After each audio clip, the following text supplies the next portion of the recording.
Hello, I'm Dan Bardell. It's time for a live Q&A even. It's 10 past 10 on Wednesday, February the 18th. Apologies, I am all over the place. Was about to come on and the baby was sick all over my shoulder. So I had to run up and get changed and just basically pulled out the first Villa shirt that I could find. And it was a Nathan Baker match worn that's way too big for me.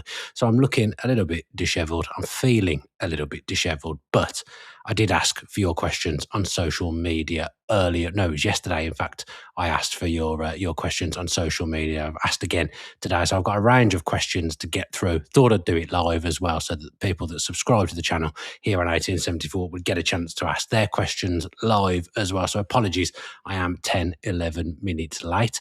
This show is sponsored by NordVPN. If you head to nordvpn.com/1874, you'll get a huge discount. You'll get 4 months for free as well. And you'll also get a completely risk-free money-back guarantee, because if you're not happy after 30 days, Nord will refund you. I promise you, it's an excellent product. I use it every weekend at about 3 o'clock every Saturday to get some extra Premier League football in my life. So you can too if you sign up for NordVPN. If you use the link that I've just given you, nordvpn.com/1874, or if you're watching via YouTube, scan the QR code on the screen. You'll be able to get access to some extra football in your life, like I say, that I do every single weekend. Right, now I've rambled my way through that introduction. Let's see who we have here. We've got James Wood, who used to be a Fan Cams regular. Good evening, James Wood. You asked a question as well, I believe. So, yes, I will get to that. I think I screenshotted yours, so I will get to that ever so shortly. We've got PJ McGovern saying, are we still in this? Not sure if he's talking about the stream or Villa in the title race. I don't actually know what the Arsenal score was. I saw that they were winning 2-1, but I didn't actually check in my kind of madness as I was coming here to do this show. Let me just have a quick check now live if I can remember my PIN code on my phone. It doesn't seem to be recognising my face, which is actually absolutely excellent. 2-2. Oh dear me, old Arsenal. What have you done there? That is a terrible result for Arsenal. Wolves scoring in the 94th minute. Let me just have a look at the league table. PJ McGovern rightly asking, are Villa still in this? Well, a win at the weekend would cut the gap to 5 points. So I guess you have to say that we are still in it, PJ McGovern. That's a fantastic result. I won't laugh too much just in case we come a cropper when we go to Molyn. You can already tell, though, I've become much more jovial after seeing that result. It was unexpected. I just expected Arsenal to win that and expected them to see it out. So for them to have conceded in the 94th minute, geez, the Arsenal fans are going to have an absolute meltdown. We've got Harry Johnson. Any chance, Dan? Apologies, Hannah. Hannah. Oh, my word, I can't speak. Apologies, Harry. I explained my reasons for being late. I presume that's Harry from Lichfield. If it is Harry from Lichfield, hello to you again. David Dam says, do we think Tammy should start against Leeds? Ollie doing well, coming off the bench a few times this season, and I think that role may suit him at this stage of his career, stretching tired defences. Frankie Maguire and I did do a show that came out on Monday, if you want to go back and watch that if you haven't done so already, David Dams, where we go into some detail about Tammy and Ollie, so you can go and watch that. Tommy Marquadrat says, Dan, when is it time to mentally prepare for Villa versus City being for the title on the final day? Well, it could be that, it very much so could be that City are on for the title on the final day like they were against us when Steven Gerrard was in charge. Will we be joining them on that last day? Who knows? We certainly have to put a little bit of a run together. But, you know, whilst it's mathematically possible, as I always say, you are definitely still in it. Kitch Capture says, title is back on. Well, I've got to admit, when I saw the Bottle FC stuff at the start, I thought people were talking about Villa. Now, I've only just realised that they're talking about Arsenal. Yep, so plenty of people with a Julie round. Julie, we didn't see you at Villa Park again at the weekend. My dad was most upset. Where have you been? Hopefully we'll see you on Saturday.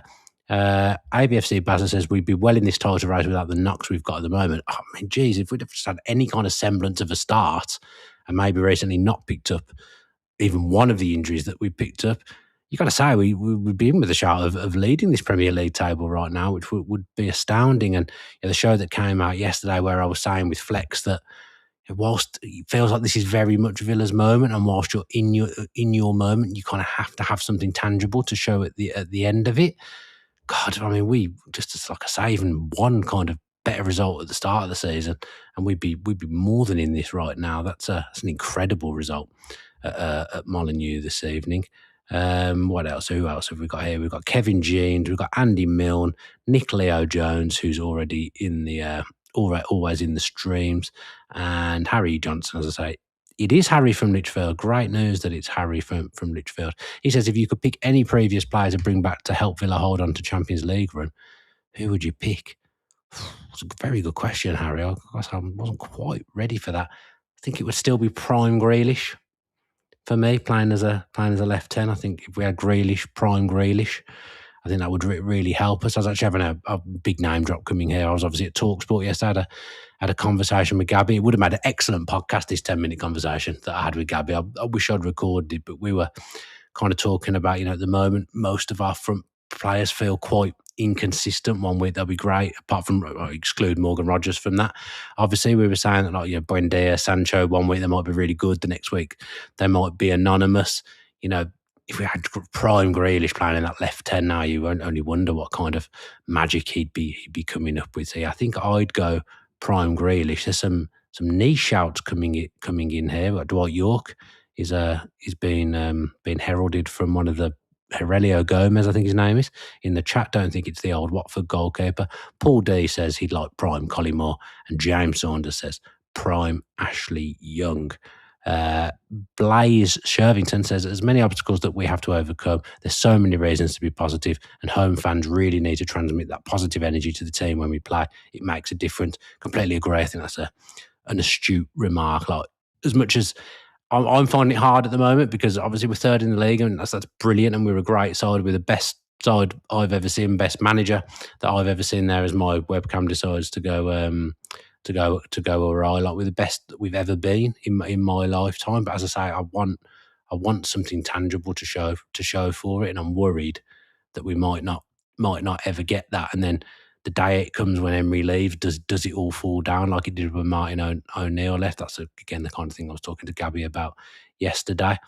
It is important though that we do remain positive and that we do get behind that. I think we just need a good result at home and a good performance at home. If we can get that on Saturday against Leeds. I know we got knocked out of the FA Cup and we're all disappointed about that, but if we beat Leeds, that's 2 home wins in a row, 2 Premier League home wins, in a row. That's massive, and it is back-to-backs that kind of consolidate you, but also, get you nearer towards the other teams as well. So let's get through some of the questions then that were asked. I did screenshot some in between my daughter crying her eyes out.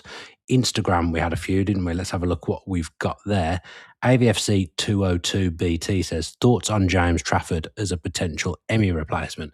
Now, James Trafford has seriously been in the news in the last week. I actually thought the interview that he gave after the Manchester City FA Cup game was pretty reasonable, but Man City fans were not happy with that.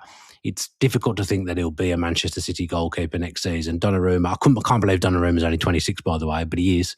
He's only 26, so he's probably their goalkeeper for the next 8 to 10 years. So Trafford is going to have to move along. He also kind of spoke about this wasn't really what he expected when he signed up to become a Manchester City player again. Of course, he came through their academy. So it's clear there'll be a market for him in the summer. I think it's quite clear that he'll leave Manchester City in the summer. He'll be looking back now and thinking, I should have gone to Newcastle when I had the chance. I would think Newcastle will be in the market for a goalkeeper again. That wouldn't be a surprise, would it? Pope isn't very convincing, in my opinion. Ramsdale is pretty inconsistent, and if he can't dislodge Pope, I suggest he's not the long-term number one there for Newcastle. So I think they'll be back in for him again in the summer. If it happens and transpires that Emmy does leave, and at the moment we don't know whether that's going to happen, my kind of thinking is that the club wouldn't be against him leaving, just like they weren't dead against him leaving the summer just gone as well. Trafford's distribution is obviously excellent. He's a young goalkeeper that I think just needs to play week in, week out somewhere to develop and reach his absolute top level. You're kind of replacing, as much as Emmy makes mistakes, I still would describe him as being a sure thing in terms of goalkeeping. But he's going to have to be replaced at some point. Villa could get Trafford in for a semi-reasonable fee. I think they'd be okay with that. But if you're in the Champions League, I would kind of want someone that's a bit more ready for Champions League football every week, someone that's done it before. And I think if we get Champions League as well, is Emmy as kind of pushing and as antsy to go as he was last summer? Probably not. Neck on the line, as James Saunders says here, Trafford, Costa, or keep Emmy. What would be your choice, Dan? I do think sometimes it's better the devil, with these things. Goalkeeper and striker are notoriously hard to get right. So my neck on the line, I would, out of those three options, I would keep Emmy Martinez. That would be the way it goes. I sometimes feel like I'm talking him down a little bit on this show, and I'm not meaning to. Obviously, he has made mistakes, but he's still a top class goalkeeper that has had a pretty good season, all things considered. Yes, he's made mistakes. All goalkeepers make mistakes, and when he tended to make a mistake, it's been a pretty bad one. Luckily for us, other than maybe Liverpool away, when he has made a mistake, it hasn't cost us because we've gone behind and ended up winning. When he did make a mistake, it felt like it was when we were in that groove of coming from behind every week and winning. If we're in the Champions League, my hunch would be that he would probably be more open to staying. But then if we get the Champions League and we've got a bit more money behind us and have a bit more flexibility, would the club think now is the time to move on from Emmy and change him? Interesting one for the summer. It really is. And I'm sure, it won't be the last that we talk about Emmy potentially leaving, and we talk about potential goalkeepers coming in as well. Austin Jacobs asked the question of the whole thing, to be honest. He says, if you could have any manager to replace Unai Emery in the hypothetical that he left, who? Now, not a great answer from me here to start, because it's really difficult. To answer that question, I have obviously known that it's coming because it's my show and I've chose what's been asked. I have tried to kind of think about this. I find it hard to answer because I don't think he's going anywhere right now, but you do envisage a time where he gets frustrated, not because of the club backing, but because the club can't back him in the way that they want. I think he's got everything he wants at Villa, but he hasn't got carte blanche in the transfer market in terms of being able to choose players because the club are completely hamstrung by the rules, which still frustrate me on a daily basis. The name that leaps to my mind immediately is Iraola, like a progressive manager, another Basque manager, someone that's got like a long-term plan and a vision, that's got a defined style. I think Villa suffered before Unai, maybe with just not having managers that had a defined style and a defined way that they wanted to play. And Iraola, for the faults that he does have, and I think he'll be a better manager in, say, 5 years, obviously, than he is now. Would you want to be the ones to take him directly from Bournemouth? I don't know whether you'd want like a gap in between for him to go somewhere else, but then if he's not in one of the top 6 clubs, kind of where's he going to go? If Newcastle were to sack Howe tomorrow, would they look at Iraola? I think they probably would. He was the initial name that kind of popped into my head. There's obviously other managers about, and there'll be experts that could pick out managers from abroad. I'm not going to claim here to be a European football expert because I'm not. I think he's managing in Saudi at the moment, but Simone Inzaghi is again a manager with a defined style, a defined way of playing, someone that got like Inter, who had kind of restraints of their own. He would be someone who would be kind of somewhere near the top of my list, to be honest. Simone Inzaghi did an unbelievable job into Milan. Clever man manager, very clever tactically as well, with the way he lines up and the way his players interchange positions. Not Prem proven, which I guess would be a sticking point. They're the two that would instantly come to my mind. They're trying to. I think he's in Saudi at the moment, so trying to pull him from Saudi with their ridiculous wages would probably be a little bit of a problem. Again, this isn't my answer, but I do think Marco Silva's a really good manager at Fulham as well. I think he'll end up somewhere at some point. I think he's better than the level he's managing at, and he did a good job at Everton as well and was ridiculously sacked from there, and they really struggled after him. So they'd be the ones that would leave into my, in a complete dream world. If Emery was to walk out tomorrow and I could pick any manager, I'd pick Jurgen Klopp because he's available, but that's obviously not going to happen. He's probably never going to manage in England again. So I've gone around the houses a little bit there. And look, I don't think this day is coming anytime soon. I think, look, if we win a trophy, if we finish top 5 and we're in the Champions League, Unai definitely stays, and there'll definitely be an element of more financial freedom for Villa this summer if that does happen. But yeah, I don't think it's happening anytime soon. But when it does, my God, I did a show yesterday. Like the day Unai Emery leaves, I would worry that we would completely fall apart. And that's depressing, a bit of a depressing listen at 10:30 at night. But the day Unai Emery leaves Aston Villa, I would worry that there would be a Martin O'Neill leaving type fall off. And let me tell you, Unai Emery is way more important to Aston Villa than Martin O'Neill ever was, and Martin O'Neill was pretty important. That would be my big worry. That when that day comes, I think everything could potentially fall down. That's just my opinion. That's how I feel about it. I believe he's that ingrained in the football club, and he's that important to the football club. We weren't really going anywhere before he came in, and I'm not sure that we'd be going anywhere the day he leaves either. He's that important to Aston Villa Football Club. So, a bit of a depressing end to that question, but yeah, that's just my thoughts. And as Davis 2710 says here, we will 100% go down the table without him. Ross Gilbert says, why are we talking about managers? I've just tuned in. Is he leaving? No, he's not. It was just a little hypothetical question that I was asked, so I was trying to answer it. Sniffrat says, just tuned in. Thought Unai had left. Believe me, if Unai had left right now, I would be sat here with tears streaming down. In fact, I wouldn't have even jumped on the stream. So yeah, I'd have been crying at the very least if Unai Emery had left and I was sat here doing a show. So don't worry, Unai's not going anywhere. It was just a hypothetical question that I was asked. Evening to Flange0027, who's just joined and says, evening gang, late to the party. Never too late, Flange. You can join live now and you can go back and catch up with what you've missed in the first 16 minutes, but probably don't bother with the first 4 minutes when I was doing an introduction that was all over the place. Quite a lot of people asked about Morgan Rogers. Matthias Fred was one of them, saying, do you think Morgan is still at the club come September?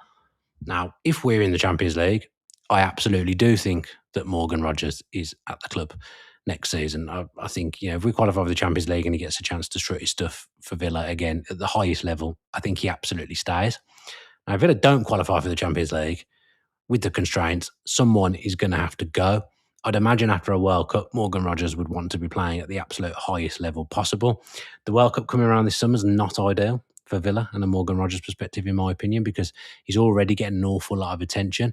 He's going to be He's going to be a starter for England in this World Cup if he's fit. I'm absolutely convinced about that. I think Tuchel rates him ever so highly.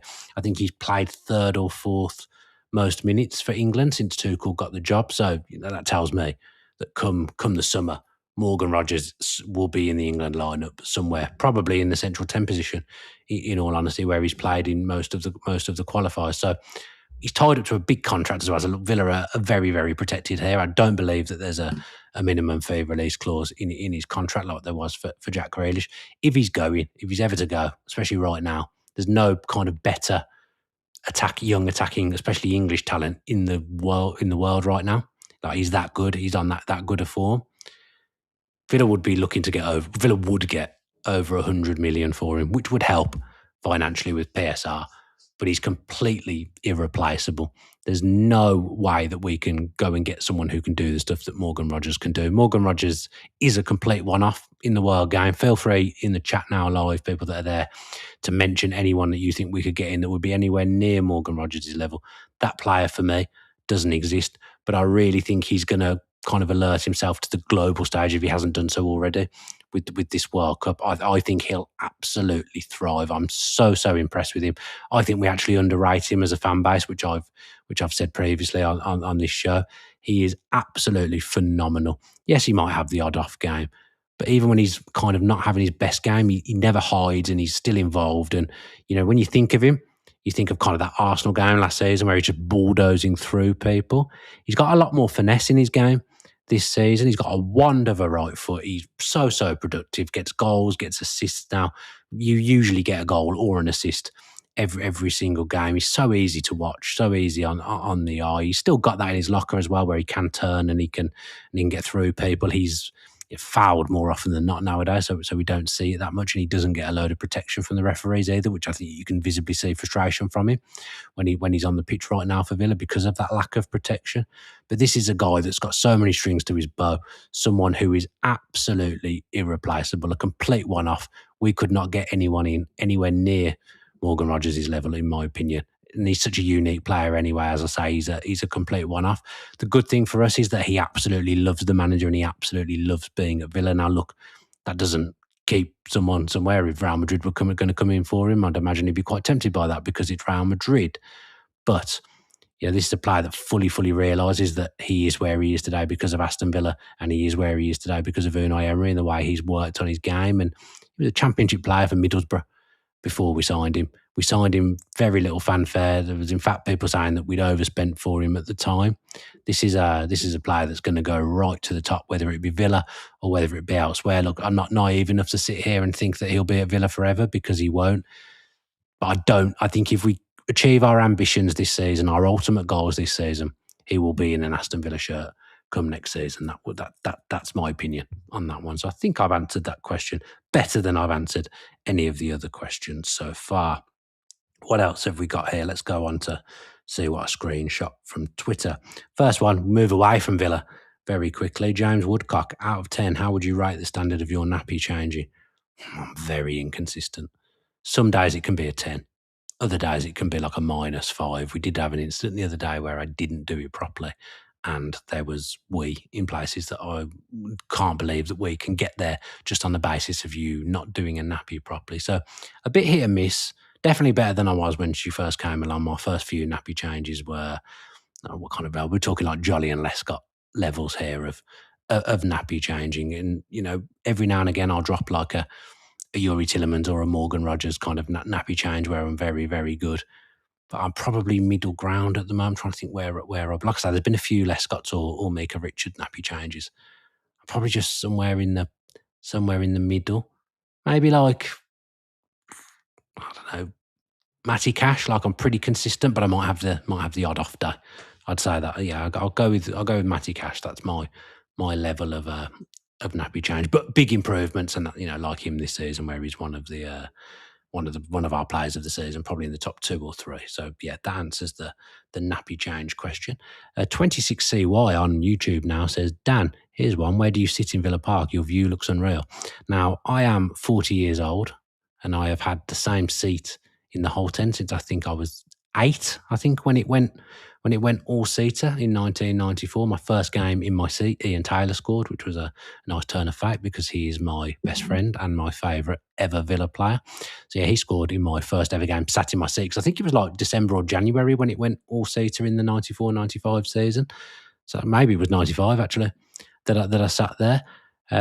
So I've been there a long time in that seat. I am row 5, K4, seat 129 is where I sit, and I've sat there my whole life virtually with my dad, and hopefully that seat stays in our family forever. Even like there's been England games or FA Cup semi-finals, I hate the thought of someone else being sat in my seat. So I've had like the odd game where I've sat elsewhere for whatever reason. Yes, occasionally.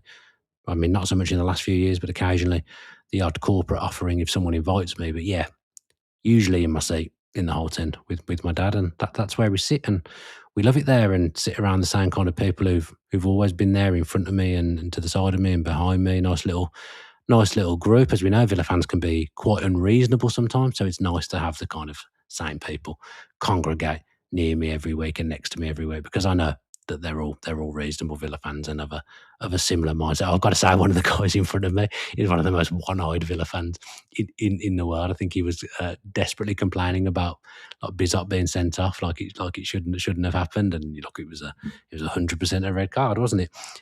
So there's some one-eyed Villa fans anyway, but we can all be a little bit one-eyed sometimes. Keeping with the stadium theme, we've got Leighton here on Twitter, says a big one, Dan. Will I be sitting in my season ticket in the North Upper next season or not? Lots of talk that they may now have to completely close the stand whilst they redevelop.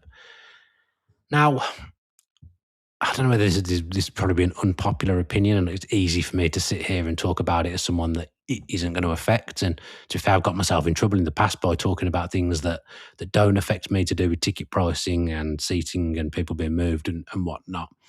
I will defend the club slightly on this one, because if we want to expand the North Stand and make the stadium better and make the stadium bigger so that more people can go and maybe even be charged less for certain games, some people are going to be unhappy and some people are going to have to miss out or lose out in some way. They can't rebuild the North Stand, redevelop it without kind of moving people, or there not being enough seats for the people that are already there, maybe even, as Leighton says, they're temporarily closing it down. So they'll do what kind of is the minimum impact to supporters, because football clubs are quite selfish in a lot of ways. They won't want the financial impact of too many people missing out for too long. And I imagine from a club point of view as well, there's a lot of headaches that come with having to relocate people, whether it be for 6 games, 6 months, or for a whole season. So they'll try and do what impacts the fans the least, in my opinion.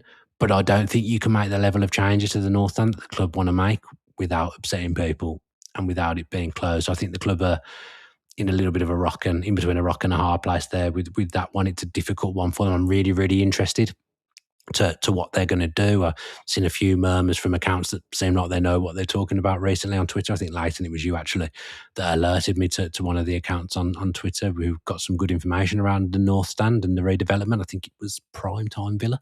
I don't know the exact app, but I think it was Prime Time Villa. So yeah, it's one to keep an eye on. But I honestly think the club are in a difficult spot with that. They really, really are. Like I say, they've made decisions over the last 12 to 18 months that I've fully been against and stuff I really haven't agreed with in terms of moving people and ticket prices.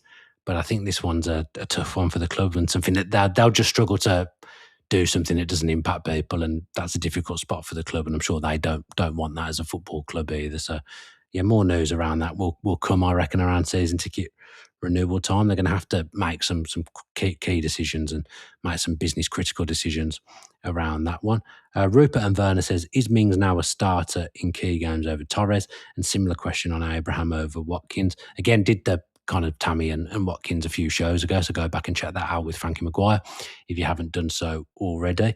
The Mings one is really interesting because that little run of games he had a little bit came from nowhere, didn't it? Everyone knows Tyrone Mings is my favourite player, but that did come a little bit from nowhere. I was surprised he played the two games. I expected him to play against Bournemouth, and then was surprised to see he did against Brighton. But thank God he did, because obviously he was involved in the goal.